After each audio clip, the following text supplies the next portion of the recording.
काय पोपटायला आवाज नाही. मोर मोर मोर दादा साठी जोरदार टाळ्या बरोबर ओळखलं आहे.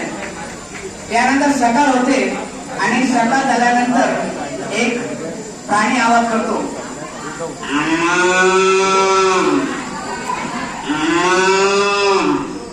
कितना बोलता है गाय के आवाज है. हाथ खड़े करे.